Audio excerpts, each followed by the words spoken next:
Yeah, this is your hometown. Like, is it crazy with everybody here right now? It's Traffic? bananas. It's going to get worse too. It's only Thursday, so come Friday and Saturday is going to be bananas. But I'm excited about this. Excited about the game. Who's got any 49ers fans out there? Any Jimmy G? How about Chiefs? Any Chiefs fans out there? All right. Mahomes. Mahomes. All right, well, obviously, we're here for the Super Bowl. You have won a Super Bowl. Maybe take a second. I don't think anybody here is going to be winning a Super Bowl anytime soon. So tell us mere mortals what it's like to play in the big game. Wow. Well, as a kid, I don't care who, if you have a professional team, you have a favorite pro team, I don't care if it's the Cincinnati Bengals, if it's the Dallas Cowboys. We do not have a Bengals fan here, do we? I don't care if it's the Bengals, it could be the Colts, the Cowboys. As a child, growing up, you want to see your team in the Super Bowl. So I was the same way as a little kid growing up. I was actually a big Dallas Cowboys fan. This is when they had Tony Dorsett, though. This is not Tom Landry, Roger Staubach. Anyway, so long story short, I would always want to see, the Cowboys in a Super Bowl. So now you fast forward to 1996 when I was playing with the Green Bay Packers. I'm on the field. Go Pack, go! All right. Go ahead, cheeseheads. Drinks on me. I got y'all. So anyway, fast forward now, I'm on the field with some first ballot Hall of Famers. I had the late, great Reggie White was on the team. Brett Favre was on the team. And just some tremendous football players. And I was like, man, this is a surreal moment. I just want to help these guys win a ring. Because at that point, like in Reggie White's career, Reggie White had done everything possible as an NFL player except win a Super Bowl. And the same thing for Brett Favre. Brett Favre had won 3 consecutive Most Valuable Player awards, but never a Super Bowl. So I was just out there like, first of all, it's like mind-blowing that we were in this game and I was actually going to play. And in the first quarter, actually like around the first 2 or 3 minutes of the game, I got a chance to return a punt. And I was so hyped up, so energized that I don't get headaches. I know people who get migraines and stuff like that. I don't get headaches. Jesse, I'm saying it felt like my head was going to explode. Oh my God. Yeah, and I had to go see the team physician, and he gave me like some techniques to calm myself down on the sideline. Exactly. Count to 10. Yeah. And so after I was able to gather myself, I was able to go out there and have the game of my life. Yeah, still the only special teams player to ever win Super Bowl MVP. Obviously an incredible feat. Yeah, thank you for that. Thank you very much. Thank you for that. Thank you. I appreciate it. So there's people who are saying, like, George Kittle is in the conversation. Let's just roll with that for a second. No tight end has ever won Super Bowl MVP. Like, do you think it could happen? Absolutely. What happens in a situation like that is, you just go out there and you want to play your role. You want to play your part, do your thing to help the team win. And he's a guy that, his role is so expansive now. There's so much that a guy like Kittles can do offensively that, he can gain a lot of yards. He can get a couple of scores and he can be the difference in the game. And that's how, I was fortunate enough in our game against the Patriots that I was, deemed the difference maker in that game. I'm going to tell you a funny story though. So here I am, we're in New Orleans. Our game was in New Orleans, right? And so I'm sitting in my room, my hotel room, and I get a knock on my door. Now, Brett Favre is like a prankster. Like Brett Favre, he's a funny guy. Love Brett, one of my favorite teammates of all time. So anyways, I get this knock on the door. And it's a young lady, and she's like, I just need to speak to Desmond Howard. I said, I'm Desmond. She said, my name is such and such. I represent Disney. And just in case you win the Most Valuable Player Award, this is the protocol after the game. So I'm like, where the hell is Brett at? Brett got to be outside in the hallway hiding somewhere. Brett, I'm like, Brett's trying to punk me or something. Like Ashton Kutcher or something. Like, there's no way that she thought, that they thought I would win Most Valuable Player. I'm on the field with Brett Favre, Reggie White, Dorsey Levens, Leroy Butler. Just great football players. And but she was legit. It wasn't a prank. It wasn't, set up by Brett. And it's so crazy that they had the foresight that they thought that I could potentially or possibly win the Most Valuable Player award. So I say that to say I think Kittles can be getting that the guy. knock on the door? He may get that knock on the door. He's getting the knock exactly, on the door. Jesse, yeah. All right, man. Well, the Niners did knock your Packers out, of course. I know, that was awful. That was terrible. Are you rooting for the Chiefs? I'm sorry. Yeah, well, you know what? Another connection. When we won the Super Bowl, and it was a 96 season, but it was a 97 game, Andy Reid was on the coaching staff.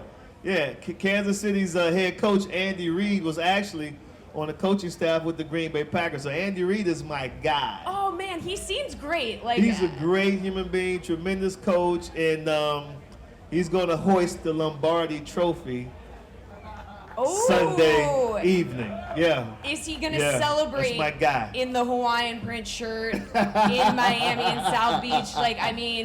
Come on. He would deserve to if he wins the game, which he will do. So I think but Andy's a great guy. Tremendous coach, wonderful person. He has a great coordinator, offensive coordinator, Eric Bieniemy, who's doing a fantastic job.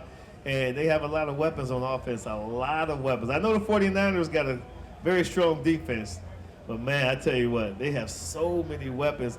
And then Patrick Mahomes he's the X factor. He's the guy. The best thing about Patrick is that he doesn't make bad decisions. Yeah, he seems very calm and controlled. And he doesn't put his offense in bad situations, which is key in a game of this magnitude. Yeah, a lot of pressure. Just Absolutely. A little bit. So, you've been with ESPN College Game Day since 2005. How awesome is it to be part of that crew and be able to still be involved in football and talk about what you love? Yeah, to be a part of, hold on, first of all, any College Game Day fans out in the audience? Any Game Day fans? We know it. Oh, yeah. Thank you very much. We appreciate your support. Thank you. No, it's a wonderful show. We have a great team. We have excellent producer, director, stage managers, everyone. They're the top. They're top of their game. And to be a part of the show, when I joined in 2005, it was probably an hour and a half show, and now it's a 3-hour show. Incredible cast. We have a lot of fun. It's a tremendous amount of work, tremendous amount of research.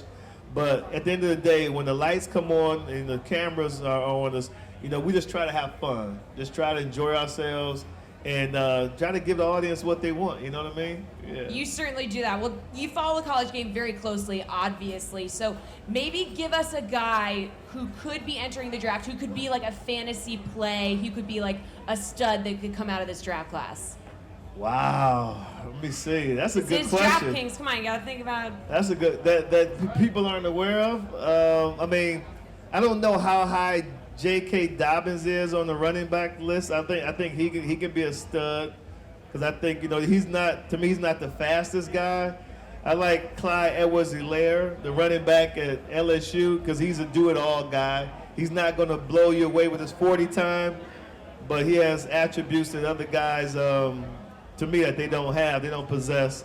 Man, and there's probably, trying to think of a wideout, maybe a wideout, but I think those are the guys that come to mind. Those two running backs, they can be steals. And then I think the biggest question mark is going to be Alabama's quarterback. Tua is a guy who you just don't know, because of the injury. The injury factor with Tua is so big. Like if you talk to 10 GMs, 5 would probably take him early in the first round, and 5 would say, I will wait to maybe the second round, just because of that injury factor. The young man has had 4 surgeries in approximately 2 full seasons of college football. Because he really, his freshman year, he came in the last game against Georgia, saved the day with a tremendous touchdown pass against Georgia. They won that national championship, but then the next year, he didn't play a full season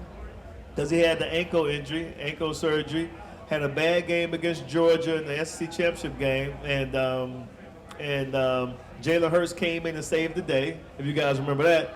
And then we all know what happened in that national championship game against Clemson. So, and then this year, not only did he have the ankle surgery, but then he had the dislocated hip. So, I mean, that's a concern because at this next level, no, they play for keeps. Oh, yeah. Yeah. They're better, much better athletes. Well, I gotta know. You told us a story. Again, maybe you thought you were getting pranked. You weren't actually getting pranked. But, I wasn't. What else do you remember about that week leading up to the Super Bowl? Because there's so much media. Was it a blur, or are there certain things that still stick out to you? Oh, yeah. There are definitely certain things that still stick out to me. So, no, I had a former teammate who was playing for the Patriots. He started to mouth off. Oh, come on, yeah. So he started to mouth off in the media about Desmond, about me, and say, we're going to do X, Y, and Z to Desmond. He's not going to, break loose, because I had a big playoff game against the 49ers. So at that point, he's like, okay, we got to pay a lot of attention to Desmond. So he's like, we're going to stop Desmond. He's not going to do this and that. And so I remember coming down to the meeting room, and I was in the hallway, and several of my teammates, they were like, they were kind of mad, and I didn't know what they were mad about. They had the paper, and so they showed me the newspaper, and they showed this guy's quote. And so here we are now in a meeting, and these guys are like, listen, coach, let me block this guy. Like, he won't touch Desmond the whole night. They wanted to come for him. Oh, man, yeah, exactly. They wanted to come for him. And they were just like so pissed off that he mouthed off the way he did. And, and that, I think, really just lit the fire under our special teams that night and helped me have the game that I had. So I remember just how visibly upset and pissed off they were that this guy was sitting there making those statements in the media. So, we call that bulletin board material when people mouth off. That stuff is real. It's true. Yeah, and that's the difference, right, between the Super Bowls then and the Super Bowl now. You were reading it in the paper the next day instead of it hitting the Twitter streets that night. Exactly, it was on their phone, right, yeah, exactly, no, you're right. All right, guys, give it up for Desmond Howard, everybody. Thank you guys for coming out here. Enjoy yourselves.